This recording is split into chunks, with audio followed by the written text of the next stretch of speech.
Olá, meu amigo, minha amiga, estamos de volta com mais um Portal do José e certamente você está percebendo uma coisa muito diferente, mas não é aqui no nosso portal, é no Brasil.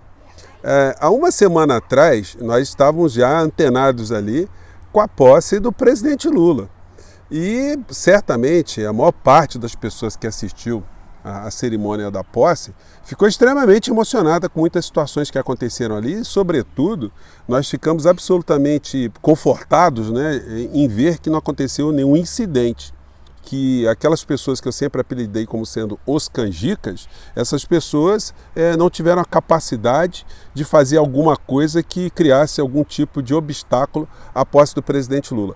Nós ainda estamos vendo remanescentes no Brasil tentando fazer alguma coisa, enfim, para modificar a realidade. Mas se antes elas não conseguiram, tendo ali um suposto presidente, né, porque o Bolsonaro nunca presidiu absolutamente nada, comandando as Forças Armadas para provocar uma ruptura institucional e não conseguiram, agora como é que eles vão se apegar em alguma coisa? Sobretudo porque nós estamos vendo pelas redes sociais formadores de opinião desse mundo da direita se desmilinguindo. Eles estão desaparecendo, estão mudando seu discurso e agora muitos começam a pagar vídeos, como já pagaram muitos, né? Porque estão com receios ali de o Alexandre de Moraes finalmente colocar todos os processos que estavam na bica de serem encaminhados, algumas ações, algumas investigações, alguns inquéritos. Pois bem, isso tudo vai eclodir. E como eu disse para vocês, aonde andará Bolsonaro quando essas pessoas começarem a sofrer as consequências? Estará de costas para essas pessoas, porque ele não tem nenhum tipo de vínculo com essas pessoas. Elas funcionaram como massa de manobra dessa figura que ficou se locupletando no poder enquanto foi presidente da nação. Como eu disse para vocês, todas essas situações foram funcionais. O que isso quer dizer? Quer dizer que enquanto ele se prestou a interesses poderosos contra o povo brasileiro, ele se manteve no poder. É sempre bom, gente, a gente frisar que é inacreditável alguém que comandou um massacre aqui no nosso país, como foi o período da pandemia, não ter ido para a cadeia, não ter sofrido nenhum tipo de responsabilização. É impressionante o que aconteceu, eu sempre vou enfatizar esse tipo de situação aqui no nosso portal com vocês. Pois bem, temos assuntos concretos também, depois dessa semana, né, que nós festejamos hoje. Nós estamos respirando melhor, tenho certeza absoluta. Eu gosto sempre de salientar alguns pontos aqui, porque sempre estão chegando pessoas novas aqui. E eu quero convidar você a pensar o que seria da nossa cabeça se o Bolsonaro tivesse vencido as eleições. A gente estaria numa situação absolutamente perturbadora. Então, o fato da gente ter se livrado desse acidente da história é uma coisa para a gente comemorar todos os dias. E agora a gente começa a ver também o mau caratismo, né, se exacerbar cada vez mais à medida que as pessoas que estavam coladas ali com Bolsonaro já estão fingindo que não conhecem mais Bolsonaro. E Bolsonaro será que terá capacidade de voltar para o Brasil? Algumas coisas também que já começam a ser colocadas de uma forma crítica no governo Lula, merecem algum tipo de consideração aqui no nosso portal, que a partir desse tempo todo, né, que nós vivenciamos, a partir dessa virada da chave, começará a tratar de assuntos mais concretos, assuntos mais importantes, que a gente não conseguiu, né? Como é que você ia tratar de algum assunto sério com o presidente da nossa nação atuando contra as coisas sérias, sobretudo porque estava absolutamente blindado. Bom, a blindagem acabou, ele está fora do Brasil, ninguém consegue arriscar um palpite se ele volta ou se ele não volta, se ele sai dos Estados Unidos e vai para a Itália, por que os filhos conseguiram, ou pelo menos requereram ali a cidadania italiana. Pois bem, então tem muita coisa para a gente analisar aqui no nosso país e ainda bem, gente, que nós vamos poder aqui, um espaço como esse nosso aqui, que eu gosto tanto de trazer conhecimento da literatura, da economia, da política, da ciência política, que eu consegui reunir ao longo da minha vida e continuo a reunir, né, com a participação de vocês. Quantas pessoas mandam informações preciosas aqui para o portal que eu não sabia, que eu vou pesquisar e compartilho com vocês, enfim. Agora a gente vai poder, de fato, ajudar o nosso país a andar para frente, porque tudo que nós fizemos foi para conter o atraso que o Brasil estava sofrendo, o arremesso para o abismo que nós estávamos sofrendo. Bom, se você chegou agora no nosso portal, antes de mais nada, quero convidar você a se inscrever aqui, você que é muito bem-vindo, conheça também os nossos outros vídeos, para você conhecer a cronologia de todos os temas que a gente tratou aqui no nosso portal. Se você gostar, dê joinha, compartilhe, enfim, participe dos nossos chats, que todos os dias eu abro aqui entre 5 horas e 5 e meia, e se puder também se inscreva no nosso clube de membros, tá bom? Muito obrigado e vamos seguir em frente. Deixa eu fazer um parênteses no meio dessa história toda para falar de nomeações no governo Lula, né? A gente está vendo aí a Daniela, esposa do Vaguinho, político da Baixada Fluminense aqui no nosso país, está sendo apontada por algumas pessoas como tendo algum tipo de ligação com miliciano. Gente, é muito difícil, no Rio de Janeiro, um político da Baixada Fluminense, aliás, os políticos de uma maneira geral, né, não terem algum tipo de relação, mesmo que superficial, não ter uma foto com alguém que tenha uma situação complicada na sua vida. Compete sempre ao político ter a percepção, ter a informação de quem são essas pessoas para não cair numa armadilha. Então, a gente sempre vai ver esse tipo de situação. Lembrando que essa Daniela, que está agora no governo Lula como ministra, ela não era a pessoa que o Lula conhecesse, né? A pessoa que, enfim, na campanha ajudou na Baixada Fluminense, e ela foi indicada pelo partido dela, União Brasil, para fazer parte de um governo. O Lula poderia descartá-la ali de uma forma muito simplória. Resta saber o que a União Brasil pensa dessa história, né? Se tem um nome para oferecer em substituição. Como outros ministros também, né? Eu acho que o ministro das Comunicações, que o Lula nomeou, o senhor deputado Juscelino, o Lula nunca tinha visto essa criatura na frente, mas, enfim, foi uma pessoa ali que foi indicada também por uma questão partidária para dar sustentação dentro do parlamento. Então, essas figuras podem ser substituídas, como também muitas pessoas têm pedido minha opinião aqui, sobre o ministro Múcio da Defesa.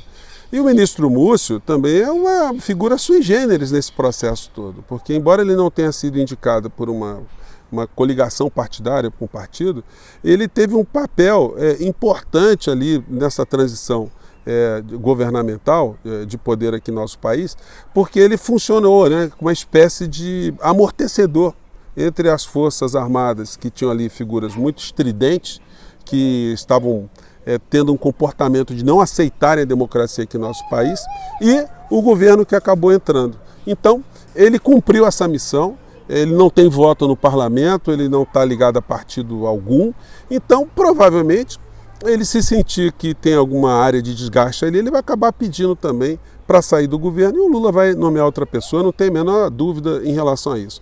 Eu gostei muito da fala do presidente Lula na primeira reunião ministerial, onde ele apontou ali que os ministros têm que ter uma responsabilidade no trato da coisa pública muito intensa, e qualquer tipo de transgressão que ultrapasse isso, que vá para a esfera criminal, a responsabilidade será de cada um dessas pessoas. E esse discurso do Lula tem que ser reiterado sempre. Isso tem que funcionar como uma espécie de mantra, para que as pessoas do primeiro escalão, do segundo, terceiro, quinto escalão tenham isso em mente. Dentro dessa expectativa toda, né, de termos um governo absolutamente propositivo, a gente viu também uma limpa, né, o que está sendo apelidada pelos veículos impressos aí e algumas redes sociais como a desbolsonarização do governo que agora toma posse, né? Porque não é possível contar ali com uma espécie de partido militar que foi criado dentro do governo federal, porque essas pessoas, elas não foram talhadas para estarem dentro da administração pública fazendo uma coisa deslocada daquilo que elas aprenderam dentro das suas armadas. O Bolsonaro simplesmente ele tentou cooptar tudo que ele pôde dentro das suas armadas para ter essa vestal, né? Esse biombo militar armado na frente, como se fosse garantidor de todo tipo de patifaria que ele fez ao longo da vida dele inteira. Então isso tudo agora está sendo desmantelado, como estão sendo desmantelados também vários desses acampamentos. Segundo o ministro Múcio, 88% já foram embora, então, assim como o Jair também já foi embora. Então agora a gente vai começar a discutir coisas mais propositivas. O ministro Alexandre de Moraes, conforme eu sempre disse aqui com vocês, ele é uma pessoa extremamente dura, não é uma pessoa de esquerda, e ele agora vai colocar essa máquina do Estado para funcionar. Os inquéritos que estavam paralisados, as ações, as representações, isso tudo agora vai começar a ter uma dinâmica diferente. E quando sair o seu Augusto Aras, que tivesse dignidade mesmo, né, deveria pedir para sair, aí quando isso acontecer nós teremos uma situação ainda mais transformadora aqui no Brasil. Gente, por falar em Alexandre de Moraes, eu estava vendo aqui um canal, e aí eu vi uma publicação feita aqui pelo Pedro Spoladori, aqui no Twitter, né? E isso aí certamente funcionará como um fundo musical atormentador de muitas pessoas que a gente conhece. Se você não sabe o que eu estou falando, eu vou colocar aqui porque vale a pena, né? Vamos acompanhar aqui, vamos lá. O Xandão, os instintos mais primitivos. O Xandão, os instintos mais primitivos. O Xandão, o buraco comigo é mais embaixo. O Xandão, o Xandão.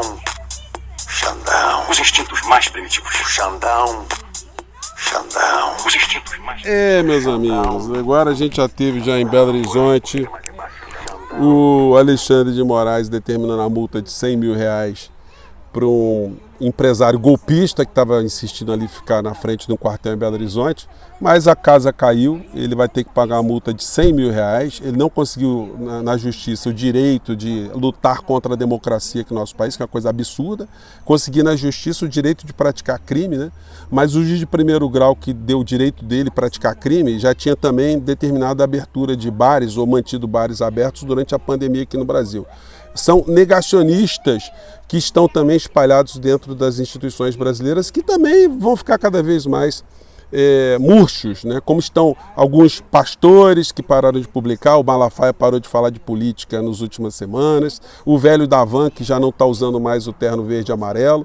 Então nós vamos ter aí várias figuras que estão mudando o seu comportamento para o bem da nossa sanidade física, nossa sanidade mental. E eu vou ficar conversando com vocês aqui agora, sempre de outros assuntos bem diferentes dos assuntos que nós conversamos no passado. Se dê por feliz, nós estamos agora uma semana que nós tivemos a posse de Lula, nós estamos uma semana sem gente no poder nos atormentando com a capacidade de fazer alguma coisa de mal contra o povo brasileiro, e agora a fila está andando, essas pessoas serão responsabilizadas, alguns serão banidos das redes sociais, alguns murcharão, serão banidos pela justiça e banidos pelas próprias plataformas, enfim. E se quiserem fazer alguma coisa propositiva, que fundem um partido político e entrem para o campo da racionalidade dentro da democracia, porque todos aqueles que tentarem conspirar contra a democracia agora, a cadeia está muito mais perto, muito mais do que elas esperaram, né? E sobre o presidente que foi o nosso agora ex-presidente, fica a grande dúvida, e eu gostaria do teu comentário. O que vai acontecer com ele? Vocês acham que ele volta para o Brasil? Ou vocês acham que ele aproveita que já está lá fora, já fez um pezinho de meia e os filhos pediram cidadania italiana, que ele de fato não voltará mais para o Brasil? Quais são as hipóteses mais prováveis diante da tua sensibilidade? Gente, eu fico por aqui mais uma vez, um grande abraço, espero que vocês tenham gostado aqui mais uma vez do nosso encontro matinal, nessa leveza aqui do ambiente, e a gente volta mais tarde, tá bom? Um grande abraço, tchau!